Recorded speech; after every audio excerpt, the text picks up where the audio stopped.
everyone, it's Devi with doitlikedevi.com, a lifestyle blog on helping you to do more and save more, giving you travel tips and other fun little tidbits like that. I wasn't going to record this video until later when I had more information, but I did want to give some information now just because the craziness and the nature of what's going on in the world.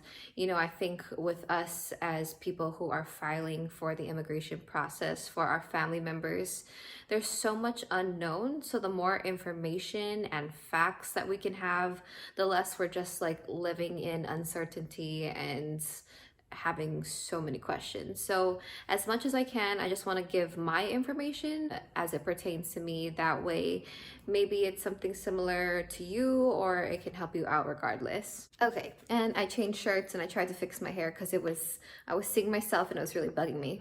So anyways, if you've watched any of my other videos, you know that I filed the I-130 last year to bring my spouse over to the United States so that he can live with me. We just passed the I-130, the USCIS stage, so now we're on to the NVC and we're hitting some roadblocks. I was able to expedite at USCIS level, which they say is harder.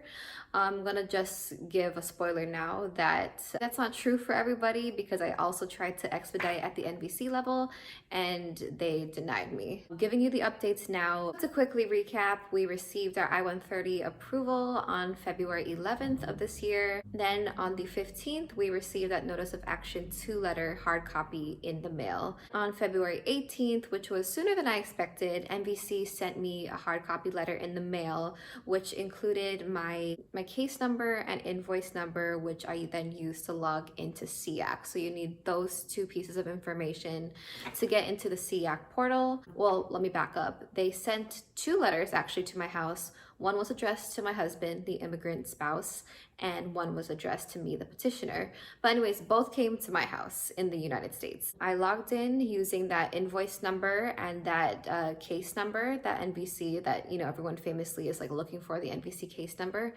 Got that in the letter, put that into SCIAC, paid the IV, which is the immigrant visa, and the AOS bill as well, which is the adjustment of status bills. You can pay them both on the same day, just not in one transaction, but 2 separate ones.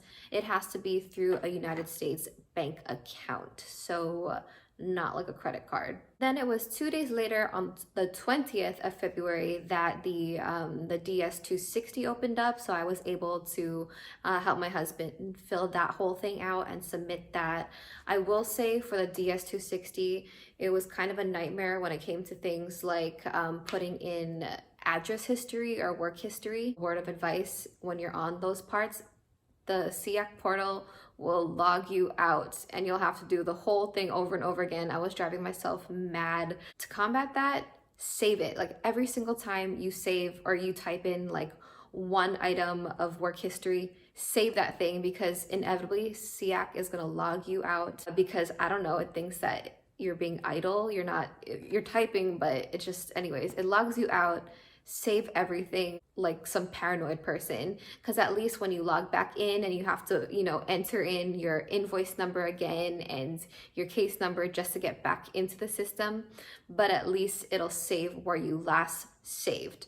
Definitely make sure you're doing that, otherwise you will start over and over and over again and become crazy. Meanwhile, on the 18th, when I first got that NVC welcome letter with the case number and invoice number, I had also sent to the NVC Expedite email address to request an expedite. That was emailed off on the 18th, and then again the 20th filed the DS-260 since that opened up after I paid my fees. And on the 27th of February, I didn't hear back yet. So again, I emailed on the 18th asking for the expedite or putting in the request and all the necessary documentation, which was, mind you, the same expedite reasons that I had been granted on the USCIS level. So gave that to the NVC on the 18th. It was the 27th and I was getting impatient, so I called NVC. I had tried a few days earlier as well, and I had tried to call, I would say around like 8:30 p.m. Pacific Standard Time, which was 11:30 Eastern Standard Time, because the NVC actually closes at midnight Eastern Standard Time. So I've read in different groups that the closer you call to midnight, the better your chance is because people are not so much up and calling. So I did just some info on calling the NVC. You'll be able to tell when you're just going to get the automated system, and you'll be able to tell when you're actually going to get through. So the first couple of attempts didn't get through. Finally, on the 27th, I called in the morning. I was driving into work, so around 8 o'clock a.m. Pacific Coast time, I called. Finally was able to get through. You'll be able to kind of tell if you're getting through because the automated system will ring one time, like, and then it'll go into like some, like automated prompts and stuff to get you to where you need to be. But you will probably have to call a series of times, like a crazy ex-girlfriend or something, just like hitting that like end send rotation. But the way that you'll just get the voicemail. Typically, the message starts off with, "Thank you for calling the NVC. Did you know you can check the status of your case by logging into blah, blah, blah, blah, blah." That usually means that you'll spend a minute of them going through a whole thing about, due to the high call volumes, or like the phone lines are busy. Beep, and it hangs you up. When I actually did get through, it rang one time. Not that you needed that sound effect, So it rang one time, and then it went into the hours of NVCR. And then it immediately started going into menu options. So the menu option situation, pressing 1 for English, 2 for Spanish, or whatever, then that usually means you'll get prompted onto the next part where you're waiting in a queue on hold, which I think when I called that day, it was almost an hour, 45-minute phone call. It was something like that because I was at work already and I was like, trying to like work and listen and be on hold. So it was crazy, but okay, that's just the NVC and you have to expect it. I finally talked to a representative. She was actually nicer than I expected just because I had watched a few other videos of people calling the NVC and they're very impatient. This representative was really nice. So, just be nice as well, and probably someone will be nice to you too, hopefully. And I asked her what's going on with the NVC or the expedite request, and she said that the NVC themselves has to hear back from your respective embassy or consulate of whatever country you're processing through before they themselves can actually give you a response back. So she, as the agent on the phone, didn't have any kind of way of checking. So it was more just a phone call just to have some verbal reassurance, but nothing actually concrete. The next day, I finally got my police record report back for my spouse, and I was able to upload that into SEAC and finally send all of that off. So that was the 20th of February. That night at around 9-something p.m. Pacific Coast time, I'm on PST, I got an email from the NVC saying that they received my expedite request and they are going to be reviewing it, and they will reach out once they hear back from the embassy and consulate of the country that I'm processing through. And on the 29th of February, my husband received a letter at his home in his country with that same NVC welcome letter. So I know some people have questions like, where does that NVC welcome letter go? Well, first it went to me like a week prior to the US citizen's residence with the same address that I had used to apply for the I-130. And then like that week later, it went to his as well. So someone's getting it, hopefully, and it's usually a hard copy mail for that NVC letter that, again, contains your invoice number and your case number that you need for SEAC. So then I called again on the 10th, the NVC line. I was able to get in. This was maybe around like 8 p.m. Pacific Standard Time. And finally, again, after another round of being on hold for more than an hour, I was able to get on the phone with an NVC rep, and she said that she doesn't know why I didn't yet get an email, but my expedite case got denied. I said, okay, where would I get that piece of information? She said they would usually respond in line to your original NVC expedite request via email exchange.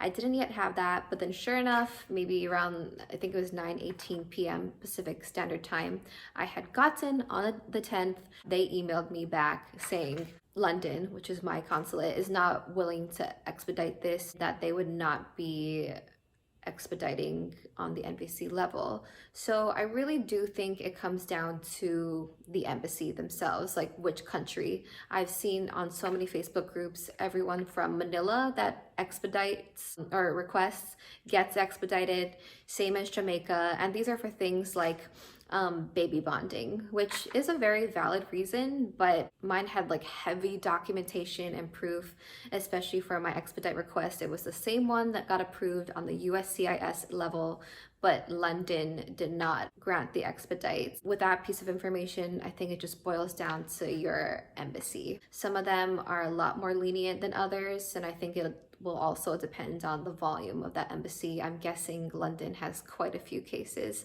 not just for I-130s, but for many other cases. Now on to the next bit. We just have to wait in line. At the same time, obviously everyone knows that this whole coronavirus is really shutting down borders and everything. My husband has plans to visit me in the coming weeks, and we don't know right now if he's going to be able to. We're just waiting it out. We're waiting like everybody else. And for the time being, if you're in Europe or you're in the UK, spouses of US citizens or legal permanent residents, they can come into the United States for the time being. We don't know if that's going to change or not. Within 2 hours, everything could change. So we're just waiting and hoping for the best. Currently, as I record this in mid-March, I do think that immigration wait times on both the NVC level and the USCIS level is going to be quite impacted. The USCIS field offices, I don't know how well prepared they are for handling and still working while everything's getting shut down internally within our country.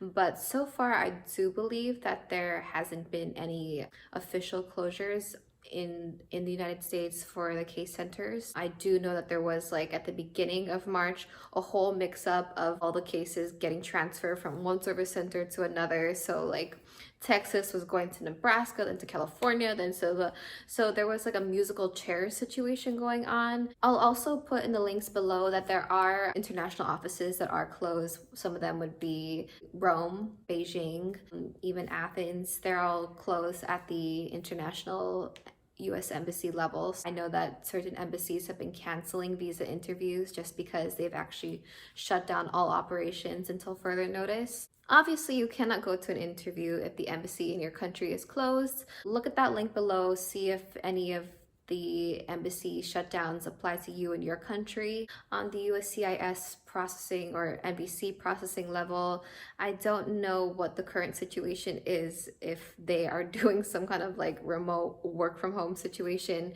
But again, they are dealing with our sensitive information, like our social security numbers and our dates of birth and all this information. So I don't know if it would be great if these, officers processing everything are able to access our data from home.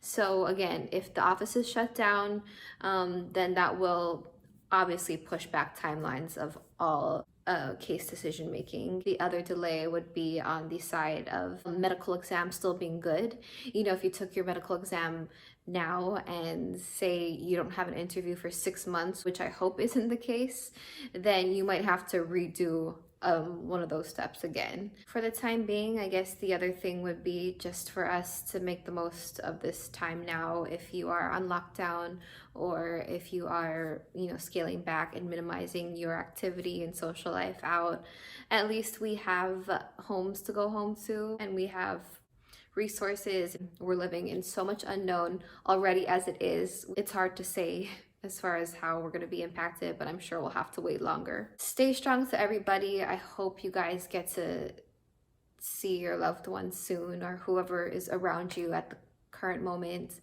friends, any type of family, that you all just stay safe and stick it out together. And let's just all be compliant with each other, understanding of each other, and whatever that means for you, just try to be a part of the solution rather than the problem. So if you could please like or subscribe or comment below if you have any questions, or you want to share something with your own experience, that would be really helpful. That way we're able to make this a stronger network for each other and get information out where it needs to be, so everyone can I don't know, be more assured, or everyone can get answers. Every little question or piece of information helps other people. So we just want to be able to get this kind of stuff out to the people that it can apply to and help others. Thank you so much for watching. Thank you so much for being here, and everybody stay safe and stay strong.